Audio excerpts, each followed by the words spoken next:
Dana Sparks, broker of Maximum One Greater Atlanta Realtors, and this week's contract tip has to do with the seller's property disclosure form in both the GAR and the RE forms contracts. So before I actually even get to the form, let's back up a little bit. In the listing agreement, in both the GAR exclusive seller listing agreement, which is F1, and in the RE forms exclusive right to sell listing agreement, which is RE form 151, it does specifically state when the seller signs it that the seller does agree to complete a seller's property disclosure form. So in the GAR listing agreement, it is paragraph C2, and it states seller's property disclosure statement. Within 3 days of the date of this agreement, seller agrees to provide broker with a current, fully executed seller's property disclosure statement. In addition, if any dwelling on the property or portion thereof was constructed prior to 1978, y'all know what's coming, seller agrees to additionally provide broker with the current, fully executed lead-based paint disclosure exhibit, GAR form F54, within the same time frame so that the broker may provide the same to buyers in accordance with federal law. Broker is hereby authorized to distribute the seller's property disclosure statement and any lead-based paint exhibit to buyers interested in property. Seller agrees to promptly update any if the above referenced disclosure documents should any changes occur. That's the specific verbiage in the GAR contract. In the RE forms contract, on paragraph 6, it specifically states property disclosures. Seller warrants and represents that the information with respect to the property as set out in this agreement is true and correct, and that seller has fully revealed to broker all pertinent information with respect to the property, including defects therein, and that the broker is authorized to convey all such information to prospective buyers. Seller agrees to provide broker with a completed seller's property condition report. Seller acknowledges that the broker intends to rely upon the accuracy of all information furnished by the seller, and seller agrees to indemnify and hold harmless broker and MLS, their agents and employees, from any and against all loss, costs, damages, and liabilities of any nature whatsoever resulting from the seller's withholding any information from the broker or as a result of sellers giving any information which is incorrect to the broker or arising out of, directly or indirectly, seller's failure to make such disclosures of any and all physical characteristics of the property that may adversely affect the value of the property, including but not limited to lead-based paint, radon gas, asbestos and water problems, and or structural defects. All defects in the property which shall adversely affect its value shall be disclosed by the seller in writing and shall be attached hereto and made part of the agreement by reference. Seller acknowledges that seller has received from broker information pamphlet, so forth and so on.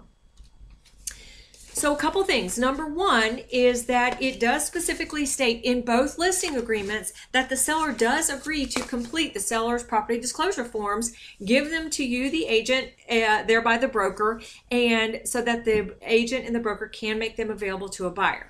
So what do you do if a seller chooses to not complete a seller's property disclosure form?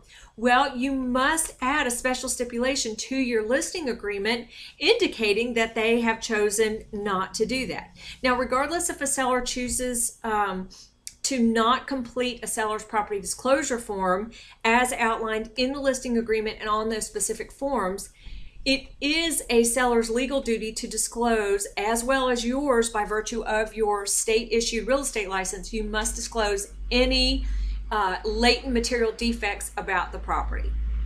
So just wanted to bring to your attention that it is in the listing agreements that the seller does agree to complete the forms. So now let's look at the forms themselves. The GAR form is called the seller's property disclosure statement exhibit, and it is form F50, and the RE form is called the seller's property condition disclosure statement, and that is RE 130. Now, both of these forms are very similar in terms of they both state that it is the that the seller is making the representations. They're not necessarily warranties of the seller of the property, but they are representations by the seller of the property, number one. They both specifically state that the seller is obligated to disclose any defects, even when the property is being sold as is. They also state that it is the seller's responsibility to update any information regarding any material defects to the property, whether on this form or another form. And then further, both forms do specifically state that Georgia is a caveat emptor state. And so what that means is the burden is on the buyer.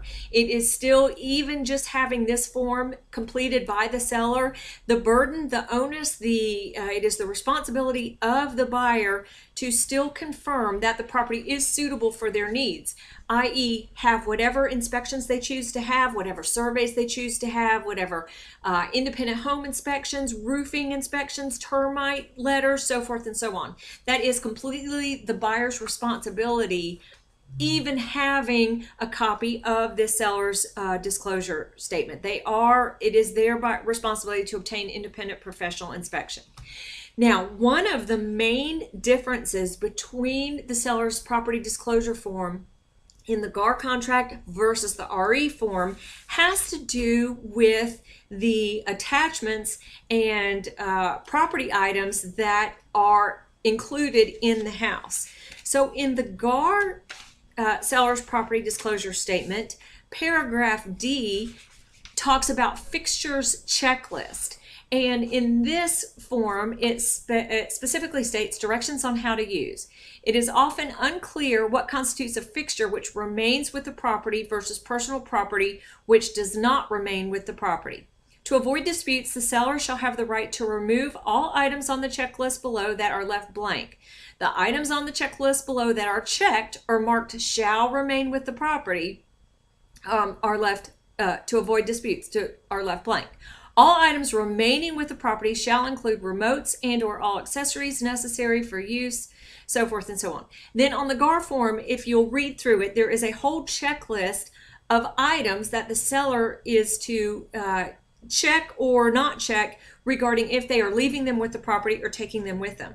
And there is a two other fill in the blanks below that. One is clarification regarding multiple items. So for example, items identified above as remaining with the property where the seller is actually taking one or more items shall be identified below. So for example, if there's a refrigerator, if the seller marks refrigerator, well, if there are two refrigerators on the property, one in the kitchen, one in the garage, or one in the basement, on the GAR form, it has a place to specifically identify which refrigerator remains with the property and which refrigerator, if any, the seller is taking with them. Additionally, it has a place for items needing repair. The following items remaining with the property are in need of repair or replacement. So that's on the GAR form. On the RE seller's property disclosure form, however, there is nothing regarding any of those types of items that the seller is taking with them or that remain with the property. So that is a huge difference between these two forms and the contracts.